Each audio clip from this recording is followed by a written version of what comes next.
Civilization 6 is a mildly mentally deranged 4X game about history, the wonders of the world, and a smidgen of, nuclear catastrophe like any decent game has. You play as a famous leader to a civilization from the Stone Age to modern day. Contrary to popular belief, Australia traces its roots back to 4000 BC, and John Curtin is an all-powerful immortal god emperor. But anyways, what do I happen to be doing here? Well, for this evening, morals are no longer intransigent, destruction is no longer mutually assured, and the trolley problem is a trolley opportunity. This evening, I am become Death, Destroyer of Worlds.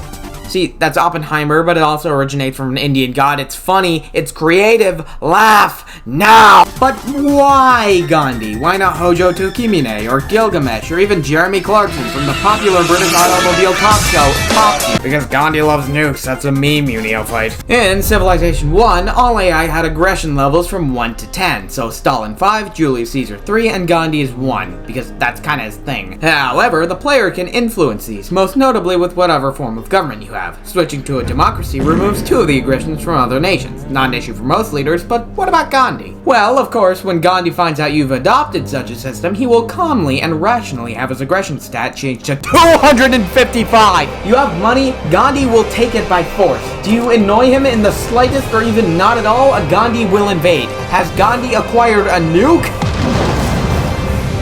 The modern Civ games pay their homage to this by giving AI Gandhi the nuke happy ideology along with Peacemaker, but now, I am Gandhi and the latter has to go. Gathering Storm, Prince difficulty, small map, no turn limit, and there's one way this has to end. Looky here, a new world to make substantially worse than some Sean Bean to listen to. The poets have been mysteriously silent on the subject of cheese. Okay, but before I do that, remember the victory that you aim for in Civ should be what your chosen leader is geared for, and Gandhi is geared for peace, amenity generation, and faith production, all of which are useless to me, so all I can really do is spam elephants everywhere, and if we ever come into contact with a civilization that hates other religions being spread to it, we can take the Spain route of catapulting missionaries in. Then wait for them to get uppity about it and start a justified racist crusade in which I kill everybody. This keeps the warmonger penalty low and means I can still make alliances to stab in the back later. The start of the game is the most important, but the easiest if you know what you're doing, unlike me. So the game starts and I'm already being harassed by scouts, but it was largely fine since those don't attack, unlike this barbarian warrior who I dealt with by throwing rocks at them until they stopped moving. Barbarians are the punching bags of Civ, permanently hostile to everyone, but once you start gaining some momentum, turn into quadruple amputee pinatas, which is a phrase that got me on multiple lists. I decided to do a bit of prospecting for a second city and stumbled into a friendly tribe, which are the opposite of barbarians. When you send a unit into their village, you get something beneficial. In this case, they share their knowledge in irrigation, and the camp is permanently removed. What happened to them is none of your concern. Eventually, I got to choose a Pantheon bonus, in which I went with God of the Forge, Varu, our classical era unit, and I need a lot of them. Then, I got a notification that someone already built the Oracle. Getting to the point where you can start production on the Oracle is basically impossible at turn 24, and even then it takes like 20 more turns to build it, so I don't have a clue. But whatever, India has some more pressing concerns, like this barbarian camp surrounded with 5 water tiles. That doesn't seem like it matters until the thing starts dumping boats into the water with rates never before seen, so I dealt with it by sacrificing barbarians who were picked apart as soon as they cleared the place. This will be a theme. Well, not much else happened in the ancient era, but I did start scheming up a bit of a gamer plan. The city-state candy has stuff I want. Iron deposits, a diamond mine with child labor to boot, but the issue is with a little thing called the consequences of my actions. See, I had envoys and candy, which would end up on live leak execution videos if I declare war, but this can work to my benefit because I had more envoys than any other civilization in candy, which allows me to buy out their current military for 30 turns. The plan was simple: levy all their units, send them into a wood chipper, and drown the city in elephants, and here comes the first one now! Woo, yay, oh yeah, woo, yeah. We even get some Aeroscar out of that. See, in the DLC expansions, you need to get a certain amount of Aeroscar to avoid ending up in a Dark Age and possibly even end up in a Golden Age, which you should do because that makes sense. What does not make sense is what gives you Aeroscar, because it's basically random what ends up being a historical event. Write this down because it'll be important later. Go get a notepad, the video isn't gonna play.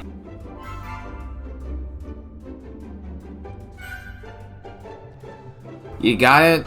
Every unit in civilization has an upkeep cost, so if you want a good military, you need a good economy. Every unit has their price, but we can mitigate that with the skill of paying them less. After Candy's levied military got shredded by barbarians I didn't even let them fight back against, I got up to some important activities. Money. I mean, I declared war. There is no warmonger penalty in the early eras, so I don't have to worry. Okay, you care, I guess. Oh, hey, look, the first World Congress. These allow you to spend diplomatic points to make changes that are in effect till the next World Congress, so use the opportunity to benefit you exclusively. I stand with the underdog, the API. Nevertheless, the siege continues. When my elephant was doing so well, I got to promote him, which allows you to choose a buff in the upgrade tree, one of the later upgrades being reactive armor. On an elephant. After breaking even more things, I eventually took it. The city was a bit of a fixer-upper, but when you've been sending in elephants to trample a rural town for the last 514 years, you kinda lose the right to complain that it looks like Detroit. So, lesson learned. Men with pointy sticks do surprising damage to castle walls. It's probably best if you bring 2 catapults, and my bloodlust may never be quenched, so Hong Kong is next. Hong Kong was more or less surrounded completely by mountains, and remember, campus districts gain science bonuses with the number of surrounding mountains next to them, so this would help with my intense research addiction. Surely, though, this terrain wouldn't impede me in any way. You got the notepad, right? I made a small city outside the target to act as a staging port, and I was even able to lock out some patrolling units from the city by wedging a fat gray horse in the only mountain path. From there, I built some big triangles for good luck and upgraded the catapults to trebuchets, then began the campaign. A funny thing to note is that Tamirus probably has good relations with Hong Kong since AI send out envoys usually to city-states that are nearby to them, and as a consequence hates me. Another funny thing is that she seems to be forming a wall of units to block me off. From the only good angle of attack, almost as if she doesn't want me to do this. Another funny thing is her ridiculously strong military. It'll be fine. Seeing the writing on the wall, yet having no clue how to read, I adopted the first ever techniques employed in gang warfare and tried an elephant-based drive-by to cull one of their units of crossbowmen, which went predictably. Once I get enough science to research Chevrolet full-size pickups, maybe that'll change. Well, the war's going terrible, and it's all due to the crossbowman spam preventing any of my siege weapons from getting close, but that is when I had a stroke of genius. I bought some more land, which was 2 tiles away from the city, so if I put my trebuchet there, it could fire at the city from my territory, although the crossbowmen would still be able to destroy it. However, if I put a military base on that new land, then move my catapult into it, Hong Kong would have no choice but to smash up that military base to get to the trebuchet, and military bases have a lot of health. However, making another district in the city would require 1 more person, and I had 3. Don't ask me why I only had 3 people in an entire city, I don't know. So we'd have to increase food production before it can be made. While I was doing that, I met the last 2 sociopaths on the map and noticed Scythia, whose current military is 5 times stronger than mine, moving a whole lot of units near my city. So just to ensure we're still on good terms, I sent Tamirus a delegation. Okay, that's not great. While I was getting clobbered left and right, I was starting to feel like everyone was in on my gang initiation, including God, who sent back the encampment construction a few turns with a blizzard. And then I realized the Renaissance era is ending in 10 turns. Oh, I have done absolutely nothing this entire era except get curb stomped from a village. I need 11 era score to not end up in a Dark Age, and I physically can't do that in 10. Now, being in a Dark Age is not the worst, when you're not about to be at war with a superpower. So I can no longer catch up with the rest of the world. With the encampment being set back a few turns, Tamirus flexing her defense budget, and a Dark Age being literally unavoidable, I threw in the towel. Righto, let's try that again. I decided to start in the Industrial Era and lower the difficulty further into Weenie Hunt Jr.'s territory. I know I'm a stupid idiot baby for doing that, but don't tell me you came here for RTS gameplay. No, you want to see Gandhi nuke the world to a lifeless rock. I'm doing this so I can be a ruthless, militaristic sociopath in peace. When you set the start to a later era, it resembles the life of a college student. You hemorrhage funds, and your cultural and scientific development is dead in the water. So we need to start out stabilizing ourselves. But, of course, taking out egregious student loans we will live to regret is not an option in Civ. So, I do all the starting things. Send out settlers, choose between the only 7 people to ever govern in the world, pick my government policies while being careful not to choose liberalism, yeah. And as soon as we landed, we started immediately massacring every native village we could find. That would be very unethical if we weren't the good guys. I met Sunduck, Dido, and Poundmaker early on, then met Shaka when I stumbled into the city of... No clue how to pronounce that. I will be killing him now! And about that science production, we need to have a lot of science if we want to get nukes before everyone else gets them, and there's one place that I can do that, Mount Rarima. I think. A natural wonder that'll help me get ahead of the other civilizations with its powerful science tile yields. If I'm able to get at least 2 cities, both with science districts near it, I will not be forgetting that so easily. Okay, change of plans. I found this one spot for a campus that has 5 surrounding mountain tiles. That's a lot of science. Meanwhile, Sunduck is starting to take the rest of the Funny Mountain, and she's ahead of us militarily, but I can bridge that gap fine. So I'm kind of running out of space to expand my borders, so all I can really do is check out the new continent for... Oh, I'm getting a zoom call. Others reach for the heavens, you crawl up. Oh. Keep talking. I then met China. Now, China isn't real. But I do smell a potential alliance in the near future, and also the 10 error score I got in a single turn, yeah! When I'm done with the ice caps, there won't be much of the other ones left. Anyway, I then decided to settle in the New World, a decision that everyone would hate that wasn't me. This will also be a theme. Going into the modern era, I had gotten myself into a golden age, something that nobody liked for some reason, I don't know. But I decided to not pick up 2 arms as my dedication, even though its special causes belly allows me to look less like a warmongering sociopath while being one, because that would mean I'd be giving up free error score for something that wouldn't matter once I had a strong enough military. If somebody hates you, but you have 17 defense contractors lobbying Congress, all they're really gonna do is denounce you, so no point in hiding it. I did a bit more casual settling, unlike those colonial Brits that we aren't, and denounced Korea for their ruthless expansion and taking the stuff I wanted a long time ago. How despicable. Another World Congress appeared, so I used the opportunity to blow some UN fun bucks on a polite suggestion to dump more radium into the atmosphere. Everyone else did not share my brilliance, though, and we can't all be based. No thanks to them, I can't use it to power anything, but the discovery of this black gold would be crucial in my morally virtuous campaign. So I sent some settlers northward to settle next to some, but my glue-sniffing advisor decided I should settle here. It is 1 tile. I like the music. Whenever you become one of the first oil barons in a game of Civ, your DMs are immediately bombarded by simps trading away any cash they have. Didn't you guys ban a use for this stuff? Right now, science is getting pretty weird. In the Atomic Age, I somehow have the choice between researching World War II era tanks and planes, or MQ-9 Reapers. Of course, I needed the tank, so once I was done, and I got the 3rd Winston Churchill quote talking about how much he likes horses, I got preparing for the assault on Korea, but decided to build up just a little bit more bad blood so it can be justified. I tried to take a flintlock pistol from her in a museum in which she physically wouldn't let me even make a demand. While I did that, I completed work on a very special technology, and these nerds got on my lawn. So you see, I need this giant army to defend myself from the barbarian menace. Having a weapon is very different from actually using it. Then I got a notification that Korea switched its government to fascism, and I finally had my reason for this war. No longer could I tolerate this evil regime of theirs, as opposed to the morally tenacious empire of Tanc, where use military force to control people in a dictatorship that emphasizes extreme nationalism and the supremacy of the nation and the ruler, which is not fascism. Then I realized Bosun was rebelling. It doesn't really matter to me, I'm gonna take it either way. The plan is I'm just gonna capture all their stuff and double my output on everything. While that was going on, I somehow didn't realize Anshin was doing this.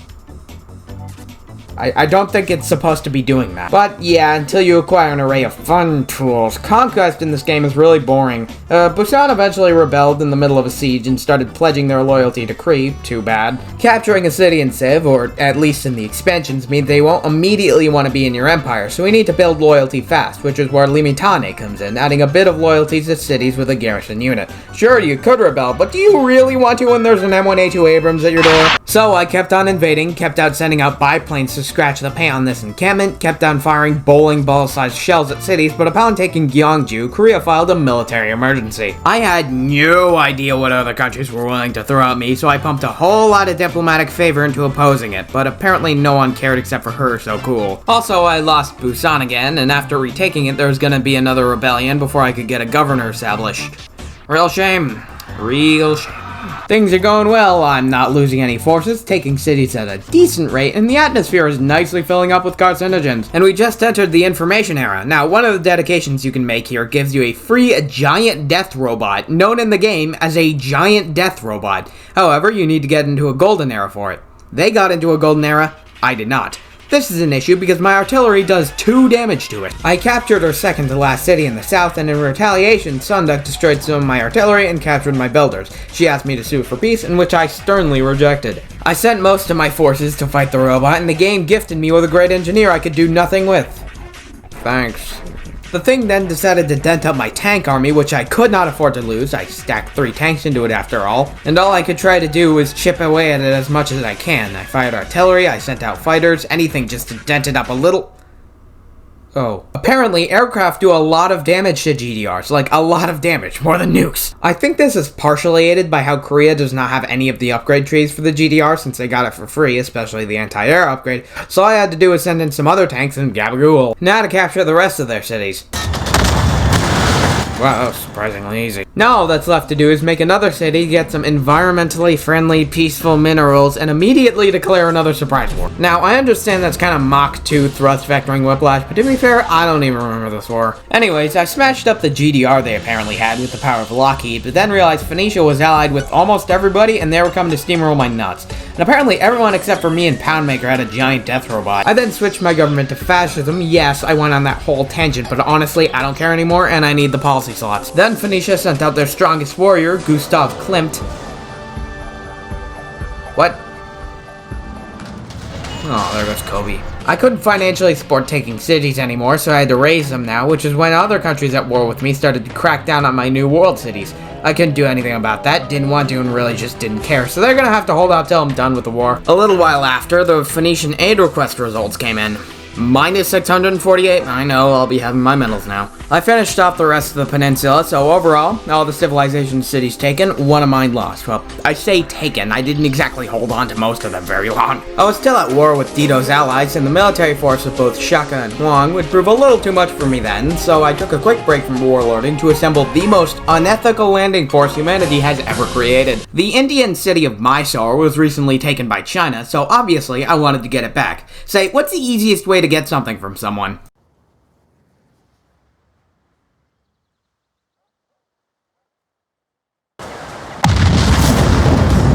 Now, generally considered, nuking yourself so you can start a bloodthirsty colonization campaign is a little low on the whole moral side of things, but to me, morality is in the eyes of the beholder, and this beholder could not care less.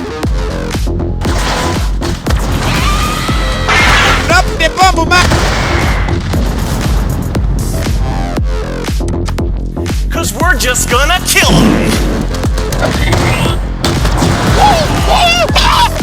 So, with another Civ dead, I turned to the Kree. I had gotten into a separate war with them during my China campaign, in which my submarine stuck in a puddle was left to fight an encampment.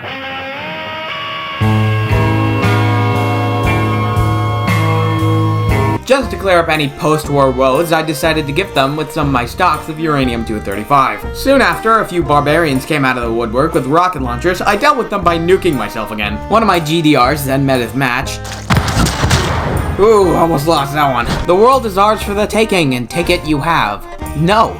Take it, I will. But at least I have 5 Metal Gears to help me do it. Don't ask me where I got all these. Most of them just appeared on my porch in a shoebox. But as long as we can stomp everybody into pancakes before I run out of uranium to fuel them, I'll be fine. Eventually, I took all the cool jacket guy's stuff and declared another war. How surprising. You know how this goes, I know how this goes, and he was doomed from the start. I was so overwhelmingly powerful, I couldn't lose. I built a giant statue of Jesus to guard my cows, and then I dumped 7 envoys into the Zulus' neighboring city-state to turn it from their suzerain at war against India to my city-state at war against the Zulus in a single turn. Politics is a minefield, and you are the Iranian. Eventually, I just started putting all the non-giant death robot units to sleep so I could just focus on dematerializing cities with nukes and particle cannons. Eventually, Ulundi was mine, and for beating the game as Gandhi, I got an achievement called Be the Change You Wish to See in the World. Yeah. Well, there you have it, Nuclear Warlord Gandhi. I appreciate the support my last 2 videos have gotten. I was so happy I only cannibalized like 1 hooker this week. Anyways, did you know that there's a Monty Python quote in this game? Very based in Red Pill.